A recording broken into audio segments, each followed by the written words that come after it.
दुष्काळ, अवकाळी पाऊस आणि गारपिटीनं शेतीचं मोठ्या प्रमाणात नुकसान होतंय। त्यामुळे संरक्षित शेती फायद्याची ठरते। लातूरच्या ज्योत्स्ना कुकडे यांनी वैद्यकीय व्यवसाय सांभाळत 20 गुंठ्यात शेडनेटमध्ये शिमला मिरचीची लागवड केली आहे। 20 गुंठ्यातल्या शेडनेटमध्ये त्यांना 35 टन शिमला मिरचीचं उत्पादन अपेक्षित आहे। शिमला मिरचीच्या विक्रीतून त्यांना 5,75,000 रुपयांचा निव्वळ नफा मिळणार आहे। आज आपण ज्योत्स्ना कुकडे यांच्या शिमला मिरचीची यशोगाथा पाहण्यासाठी लातूर जिल्ह्यात जाऊयात। लातूरच्या ज्योत्स्ना कुकडे गेल्या 50 वर्षांपासून विवेकानंद हॉस्पिटलमध्ये स्त्रीरोग तज्ज्ञ म्हणून कार्यरत आहेत। ज्योत्स्ना यांचे वडील कृषी विभागात नोकरीला असल्यानं त्यांना लहानपणापासूनच शेतीची माहिती मिळाली। मात्र शेतीची आवड असूनही वैद्यकीय व्यवसायात असल्यामुळे त्यांना शेती क्षेत्रात विशेष काही करता आलं नाही। त्यामुळे त्यांनी 10 ते 15 वर्षांपूर्वी हरंगुळ इथे 8 एकर शेती विकत घेतली। तर लहानपणी आम्ही जिथे जिथे जात असो तिथे तिथे आमच्या घराच्या आसपास खूप मोठी मोठी झाडं, काही धान्योत्पादन असेल किंवा दूध दुभतं वगैरे असं नेहमी असायचं। त्यामुळे माझ्या मनामध्ये कुठेतरी हे एक रुजलं होतं की आपल्याला सुद्धा अशी शेती करता आली तर खूप बरं होईल। आणि पहिल्यापासून ती आवड होती, ती मनात तशीच राहिली होती। आणि त्याला निमित्त मिळालं फक्त की एक 10 वर्षापूर्वी मला असं वाटलं की आपण एक थोडीशी जमीन घेऊन तिथे काही प्रयोग करूया। आणि म्हणून 10 वर्षापूर्वी 10 ते 15 वर्षापूर्वी मी या जनकल्याण शाळेच्या शेजारची एक जमीन विकत घेतली आणि मी वैद्यकीय व्यवसाय आणि शेतकरी अशा दोन्ही भूमिका पार पाडायला लागले। वैद्यकीय व्यवसाय सांभाळत शेतीची सुरुवात केल्यानंतर ज्योत्स्ना कुकडे यांनी सोयाबीन, गहू, ज्वारी अशी पारंपरिक पिकं घेतली। मात्र त्यातून फारसं उत्पन्न मिळत नसल्यानं त्यांनी नवीन प्रयोग करण्याचं ठरवलं। रांजणी इथल्या नॅचरल शुगर इंडस्ट्रीजनं अनेक शेतकऱ्यांना शेडनेट उभारण्यासाठी मदत केली। शेडनेटमुळे अनेक शेतकऱ्यांना आर्थिक फायदा झाला। त्यामुळे ज्योत्स्ना कुकडे यांनी 20 गुंठे क्षेत्रावर शेडनेट उभारण्याचं ठरवलं। बेड तयार करून शिमला मिरचीची लागवड केली। पाणी, खत देण्यासाठी ठिबकचा वापर केला। तसंच वैद्यकीय व्यवसायात असल्यामुळं पूर्णवेळ शेतीकडे लक्ष देणं शक्य नसल्यानं एका कर्मचाऱ्याची नियुक्ती केली।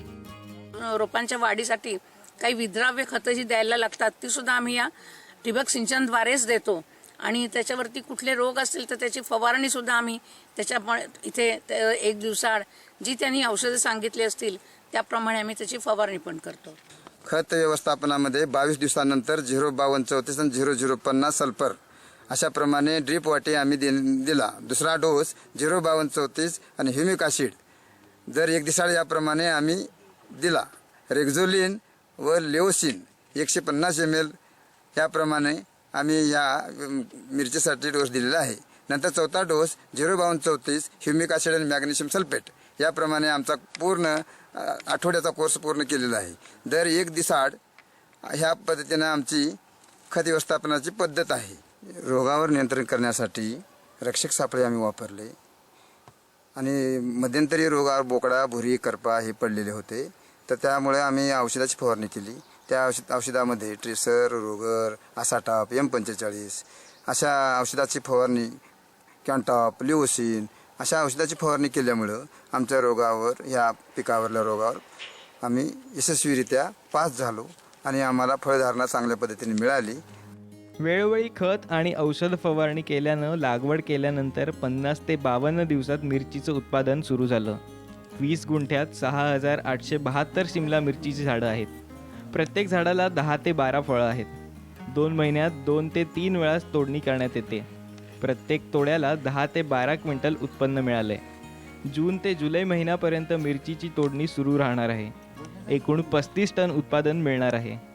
शिमला मिरचीची विक्री नॅचरल शुगर इंडस्ट्रीलाच केली जाणार आहे। किलोला 25 रुपयांचा दर मिळतो। 2.25 लाख रुपयांचा खर्च वगळता 5,75,000 रुपयांचा निव्वळ नफा मिळणार आहे। तर ही रोपं जेव्हा 50 ते 52 दिवसाची झाली तेव्हा आम्हाला त्याच्यापासून उत्पादन सुद्धा सुरू झालेलं आहे। आणि हे जे उत्पादन आहे हे तयार झालेलं उत्पादन आम्हाला सगळ्यांना रांजणी इथल्याच कारखान्याच्या तिथे आम्हाला सगळ्यांना पाठवायला लागतं।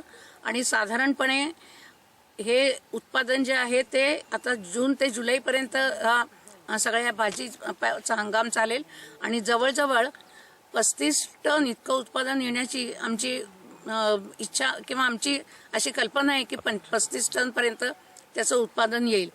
आणि त्याचा भाव काय आम्हाला त्याच्यापासून उत्पादन म्हणजे उत्पन्न काय मिळेल असा जर आपण विचार केला तर सध्या आम्हाला असं वाटतंय की या मिरचीला आम्हाला एक 25 रुपये किलो किंवा 2500 रुपये क्विंटल असा भाव आम्हाला मिळतोय. आणि त्याच्यामुळे हे सगळं जर आपण 35 किंवा 30 टनाचं उत्पादन धरलं तर साधारणपणे आम्हाला 7.5 लाखापर्यंत याचं उत्पादन मिळावं अशी आमची अपेक्षा आहे. आता ह्याच्याबरोबर खर्चही आमचा त्याच्यामध्ये गृहीत धरून नेमकं आम्हाला काय पद्धत पडणार आहे हे आपण बघायला पाहिजे. तर साधारणपणे ह्या संबंध सीझन हा जो आहे याचा मशागत, मजुरी, सुतळी, बाकी सगळी आणखीन औषधं हे सगळं जर बघितलं तर आम्हाला जवळजवळ त्याचा 1.5 लाख रुपये खर्च येईल. आणि उरला आणखीन असं काही इतर बाह्य खर्च म्हटला तर तो 25,000 म्हणजे आम्हाला याच्या व्यतिरिक्त एक साधारणपणे 1.25-2 लाखापर्यंत खर्च येईल अशी आमची अपेक्षा आहे. तो खर्च जो आहे तो साधारणपणे 1,75,000 तो जर वजा केला तर आम्हाला 5,75,000 पर्यंत उत्पन्न मिळावं निव्वळ अशी आमची अपेक्षा आहे. मी काही शेती तज्ज्ञ नाही किंवा शेतीत स्वतः फारसा गुंतलेला नाही, पण एक सामाजिक कार्यकर्ता म्हणून पाहत असताना हे ध्यानामध्ये येतं की शेतीचे प्रश्न अलीकडे गंभीर झालेले आहेत, अवघड झालेले आहेत. त्या दृष्टीने पावसाचं घटलेलं प्रमाण, वाढलेले वेगवेगळे व्हायरल डिसीजेस आणि पर्यावरणात झालेले बदल यामुळं शेतीत आधुनिकता आली पाहिजे. आणि त्याचबरोबर अधिकाधिक उत्पन्नाचे मार्ग शास्त्रीय पद्धतीने सगळ्या शेतकऱ्यांनी चोखाळली पाहिजेत असं मला वाटतं. योगायोगाने आमच्या सौ शेती करतात, त्याला सहकार्य करण्याचाही योग मला मिळालेला आहे. आणि त्यातून असं ध्यानात येतं की अशा तऱ्हेच्या प्रयोगातून व्यक्तीचा फायदा, कुटुंबाचा फायदा आणि समाजाचा फायदा हे तिन्ही उपलब्धीचे विषय चांगले होऊ शकतात. आता इथेच या ठिकाणी असणाऱ्या शेडनेटमध्ये मी पाहतोय जवळून की थोड्याच वेळामध्ये खूप प्रचंड मोठं उत्पन्न मिळालेलं आहे. आणि या उत्पन्नामुळं वैद्यकीयदृष्ट्या सुद्धा फार चांगला हा उपक्रम होऊ शकतो. त्याचं कारण असं की हे जे मिळणारं उत्पन्न आहे याच्यातून चांगल्या गुणवत्तेचं धान्य, चांगल्या गुणवत्तेचं भाजीपाला आणि चांगल्या गुणवत्तेचं पोषण करणारे वेगळे घटक हे खूप मोठ्या प्रमाणावरती त्या मानाने कमी किमतीत उपलब्ध होत आहेत. आणि म्हणूनच शेतकऱ्यांनी असे प्रयोग केले पाहिजेत. याच्यासाठी जे उपलब्ध तंत्रज्ञान आहे त्याचा लाभ घेतला पाहिजे. ज्योत्स्ना कुकडे यांनी आधुनिक तंत्राचा वापर केल्यानं त्यांना कमी जागेत कमी कालावधीत चांगला नफा मिळतोय. राज्यातील शेतकऱ्यांनी आधुनिक तंत्राचा वापर करून शेती केल्यास त्यांनाही आर्थिक प्रगती साधता येईल. दीपक क्षीरसागर, साम टीव्ही, लातूर.